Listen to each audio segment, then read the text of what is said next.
Diwalipura કોર્ટમાંથી Activa અને રોકડ રકમની ચોરીનો બનાવ. ફરિયાદ તો 112 પર થઈ હતી, પરંતુ આ અંગેની વર્દી ગોત્રી પોલીસની ટીમને મળી.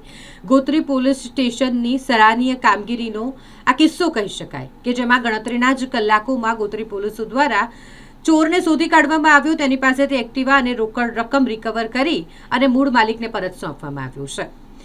વડોદરા શહેરમાં ચોરીના બનાવો દિન પ્રતિદિન વધી રહ્યા છે, પરંતુ પોલીસ પણ સક્રિયપણે કામ કરી રહી છે. નામદાર કોર્ટમાં એક્ટિવા અને રોકડ રકમની ચોરીના બનાવ સામે આવ્યો હતો, જે અંગે વર્દી 112 પર મોકલવામાં આવી હતી, પરંતુ ત્યાંથી ગોત્રી પોલીસને આ અંગે જાણકારી આપવામાં આવી અને ગોત્રી પોલીસને આ કેસ મળતા ગોત્રી પોલીસ દ્વારા સીસીટીવી કેમેરા ખંગાડવામાં આવ્યા અને ગણતરીના જ કલાકોમાં આરોપી ચોરને ઝડપી પાડવામાં આવ્યો. તેની પાસેથી એક્ટિવા અને રોકડ રકમ રિકવર કરી મૂળ માલિકને સોંપવામાં આવી.